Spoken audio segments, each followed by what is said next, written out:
studied ancient mythology over time, particularly through Jordan Peterson.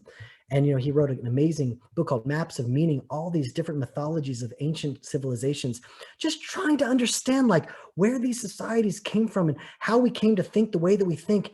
And there's something that's so amazing, so totally different from the Torah, that is different from all ancient mythologies. In myth, and even in science, it's like chaos is patterned into the structure of the universe. The gods fight among themselves, the elements clash, stars crash into each other, just total chaos. Entropy in science says that in the end, it's all just sort of falling apart. And the more time that goes by, the potential for disorder increases. And the Torah says, no, there's one creative will that creates order in this world. Order is natural. Order is only threatened with the chaos primarily by human sin. And there's a moral order to the world. That's what God says when he says, oh, God saw creation and he saw that it was good. In the structure of reality itself, there is good. And when we break the moral order, we open the floodgates for the floods of chaos to hit us. And when God creates the world, he does so effortlessly. There's no battle, there's no clashes.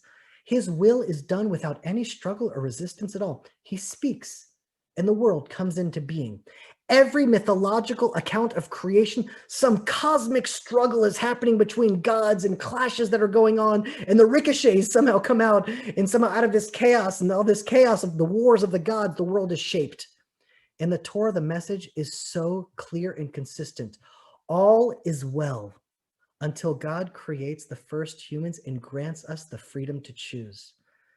We are the first, and until today, the only creation endowed with the capacity to undo creation, to wreak absolute chaos, to destroy the planet, to pollute, to kill, to murder, we have the ability to make heaven on earth, and we have the ability to choose to actually bring hell onto earth. And in our freedom, we can choose to help others, and we can choose to destroy. And in creating the Mishkan, the microcosmos on earth in which God dwells, Israel was making a declaration in their offerings, in their work, day after day, month after month. They are saying, we are committed to living by God's will, to choose to act in love as he chose to create in love. Everything he created in the world, he created to flourish. He blessed creation. He saw it was good. So too Israel at that time. Israel could have been resentful and been like, what do I need this life for? Slavery, the injustice, the hypocrisy. What is this world about? There's so much hatred. There's so much chaos. They could have just descended into absolute resentment and given up on being in its totality, to given up on all of its life. And there Israel committed to act for the benefit of the universe as a whole, to be agents of God, to bring blessing to the world, to live as a blessing to this universe, and to see the universe as it is, with God's goodness radiating from it, and to make a space in us for him. What does that mean? It means that when I feel compelled to be selfish, short-sighted, small-minded, I let God's view into my heart. I put the ones I love before myself.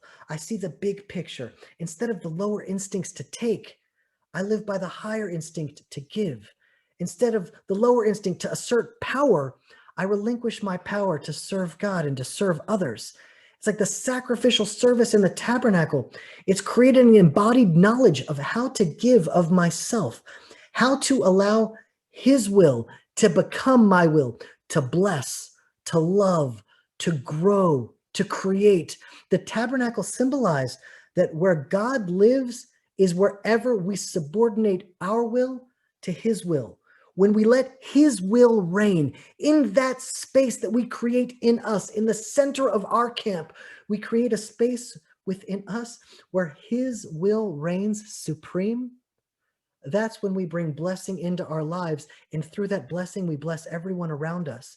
That's the underlying message of the entire book of Exodus, and arguably the entire Tanakh, that without God, nations will never be able to create a just society. Without the divine presence symbolized by the tabernacle at the heart of the camp, Human beings, when they come together, they will do what human beings have always done. They'll oppress one another. They'll try to control one another. They'll fight with one another. Exodus is in the Torah for nations. Here, the Torah is making a claim about society, not individuals. A person can be a moral person and not be religious. Individuals can be moral without being conventionally religious. They may have grown up in a religious background and now they have good instincts. And you don't need to believe in God to give charity. You don't need to believe in God to save a life, to shelter the homeless. Individuals can act at a very high level without really believing in anything. But what the Torah is doing here, when it hyperlinks us back to Noah, is saying we're not talking about the individual right now. We're talking about human history as a society to teach us now fundamentally humans are a social creature. We form societies, we form groups, we make countries, we have tribes. Societies and individuals do not operate on the same level. Societies of people who are not themselves wicked can perform collective acts of the most insane evil you can imagine. And I think once again, Israel was chosen through the Holocaust to demonstrate this example from the world. When a society rose up with its premier goal to banish God, all of a sudden evil arose in the world that was seemingly unfathomable. And that's the exact claim of the Mishkan at the heart of society.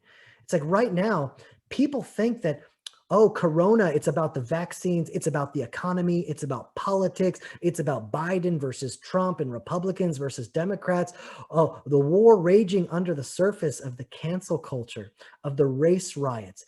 It's a religious, theological, spiritual war. The West right now, there's forces in it that are trying to unlodge itself from the Judeo-Christian ethic and values that gave birth to America. They're trying to erase God from the world and see what happens. At the core, they're trying to create a godless society. And as I see it right now, the way the world is going, there's only one hope for the world. And it's this new emerging superpower called Israel. Israel 2.0 is on the rise now.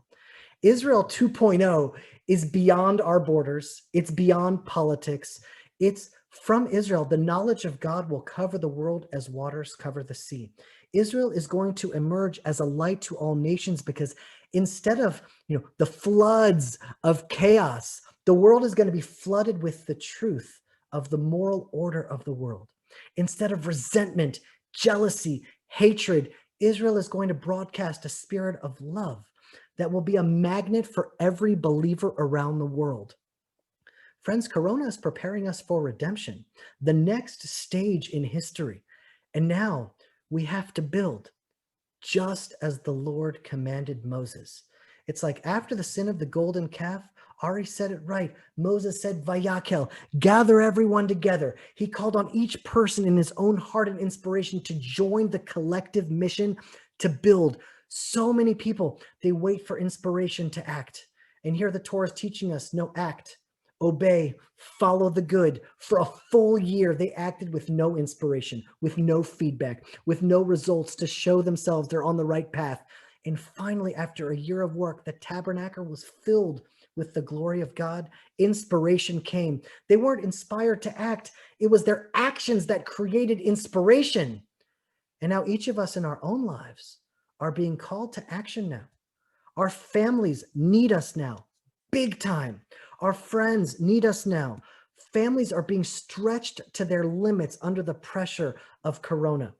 Our actions today, they're going to influence the futures of everyone around us. Our actions are going to impact the future of Israel as we choose to align with Israel's destiny. And now more than ever, we need to make space in the center of our hearts to bless, to love, to give, to forgive. That's what we need to do now more than anything. Building that in our hearts together will be the greatest blessing we can bring. And I look around the world and listen, there's only one country that as it's becoming more prosperous is becoming more religious, more God-fearing. Every country, the more rich they become, the more they forget about God. And I am just so proud of Israel. We started off with hearts of stone, a secular country, just as Ezekiel envisioned. And he prophesied that that heart of stone would be removed and replaced with a heart of flesh. And we literally see the heart of stone becoming soft again, and the nation of Israel becoming more powerful, more successful. And as we're becoming more successful, Israel is returning more and more to God. It's as if the ancient guidance of the Torah from thousands of years ago has now come full circle. And we're witnessing the transformation of Israel from a fragmented, broken, scattered people into a reborn nation in its promised land. And as God takes the center of our camp, we're going to see Israel prosper and those who love her blessed like nothing we've ever seen Shalom. before. My name is Jeremy Gimpel. A few months ago, we started an online seminar teaching life-changing biblical wisdom revealed from the original Hebrew and straight from the mountains of Judea. With global instability on the rise, more and more people are turning to God, realizing now they don't exactly know where to look for guidance. The Bible says the guidance will come from the land of Israel. What started as an online seminar has grown into a global fellowship with hundreds of members from over 30 countries. We're participating in fulfilling prophecy as we learn the Bible through the eyes of prophecy, with a focus on what it's telling about us in our lives today. What you will discover is that the wisdom transmitted thousands of years ago is speaking directly to us in our time right now. Instead of learning the Bible as a religion, it's the Torah of Israel, the living guidance of God. So please join us for our next online gathering and get access to the full library of teachings that the Land of Israel Fellowship is offering. Join now and get an audio series on the prophecy encoded in the book of Joshua, absolutely for free. Just click on the link below or email fellowship@thelandofisrael.com.